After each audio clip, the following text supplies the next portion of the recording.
اعوذ باللہ من الشیطان الرجیم، بسم اللہ الرحمن الرحیم۔ یا ایہا الذین آمنوا اذا تداینتم بدین الی اجل مسمی فاکتبوہ، صدق اللہ العظیم۔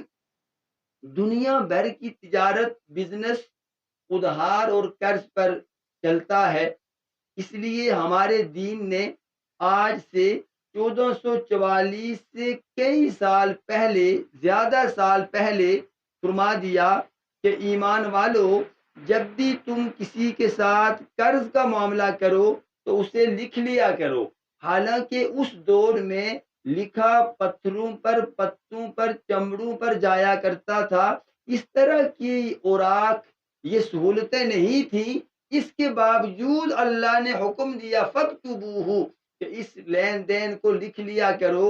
تو معلوم ہوا کہ اس لین دین کی تحریر انتہائی ضروری ہے۔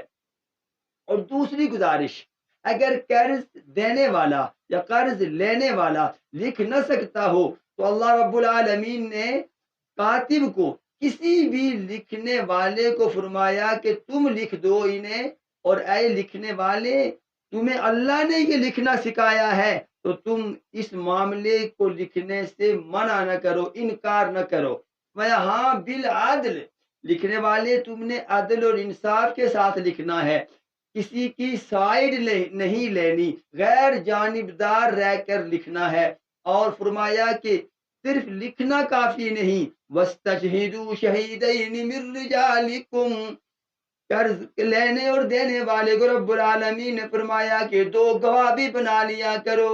فَإِن لَّمْ يَكُونَا رَجُلَيْنِ فَرَجُلٌ وَامْرَأَتَانِ، اگر تمہارے درمیان دو عاقل و بالغ مسلمان مرد گواہ موجود نہ ہوں تو پھر ایک مرد اور دو عورتوں کو گواہ بنا لیا کرو۔ ایک عورت جب بھولے گی فَتُذَكِّرَ إِحْدَاهُمَا الْأُخْرَى، دوسری اسے یاد کروائے گی۔ یہ قرآن کہتا ہے کہ گواہ اس لیے بناؤ کہ کوئی بھی تحریر، صرف تحریر کافی نہیں، اس لیے کہ اس میں جبر ہو سکتا ہے، اس میں بائی فورس کوئی کام کروایا جا سکتا ہے۔ تو جب گواہ موجود ہوں گے تو پھر معاملہ اور واضح ہوگا، ثبوت ہوگا، دلیل ہوگی۔ یہ ہمارے دین کی تعلیمات ہیں، تاکہ قرض کے معاملے میں کوئی اختلاف، کوئی انکار کرے، پھر کوئی جھگڑا ہو، ان تمام چیزوں سے بچنے کے لیے فرما دیا کہ لکھ بھی لو اور گواہ بھی بنا لو۔